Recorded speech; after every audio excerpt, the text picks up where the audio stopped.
পুরো দমে চলছে কমলা হ্যারিসের নির্বাচনী প্রচারণা। বদলে গেছে মার্কিন প্রেসিডেন্ট নির্বাচনের চিত্র। জো বাইডেন ও ডোনাল্ড ট্রাম্পের লড়াইয়ে এখন আরেক নাম কমলা হ্যারিস। হোয়াইট হাউস দখলের আসল লড়াই হবে এখন ডোনাল্ড ট্রাম্প ও কমলা হ্যারিসের মধ্যে।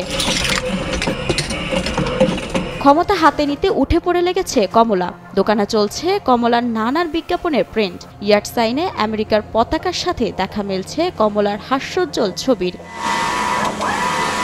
যে দোকানে দিনরাত ব্যস্ত প্রিন্টিং মেশিন, তার নাম দ্য গ্লু ফ্যাক্টরি, যার মালিক 58 বছর বয়সী ডুয়েট মেটজগাকে কমলা হ্যারিসের ভক্ত বললেও খুব একটা ভুল হবে না। কমলা হ্যারিসের বিজয় দেখার জন্য মুখিয়ে আছেন তিনি।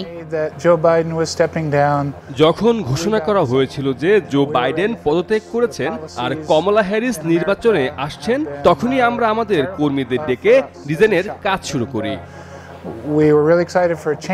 ছাপানো হচ্ছে হ্যারিস ফর প্রেসিডেন্ট 2024 লিখিত শত শত স্টিকার। শুধু ইয়ার্ড সাইন বা স্টিকার নয়, একই লেখায় ছাপানো হচ্ছে টি শার্ট। কালো সাদা রঙের এই টি শার্টে শুরু হবে প্রচারণা। দ্রুতই কমলার সমর্থকদের কাছে এসব পণ্য পৌঁছে যাবে বলে জানান মেটজগা। আমরা এই ডিজাইন আরো স্টক আপ করার চেষ্টা করছি, কারণ আমরা জানি যে এগুলো অনেক তাড়াতাড়ি বিক্রি হয়ে যাবে।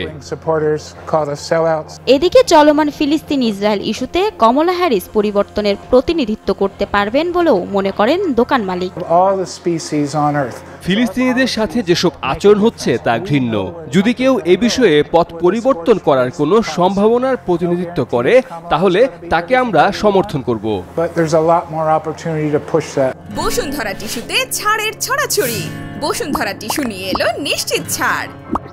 শুধু আমেরিকাতে নয়, কমলা হ্যারিসের জয় জয়কার চলছে ভারতেও। দক্ষিণ ভারতের ছোট্ট এক গ্রাম থুলসেন্দুরপুরম, ওই গ্রামে বসানো হয়েছে কমলার বিশাল এক ব্যানার। নির্বাচনে কমলার সাফল্যের জন্য স্থানীয় দেবতার কাছে বিশেষ প্রার্থনা চলছে। বিতরণ করা হচ্ছে মিষ্টিও। কমলা হ্যারিস ও তার মাতামহের নাম ওই গ্রামের মন্দিরে দাতাদের তালিকায় রয়েছে বলেও জানা গেছে।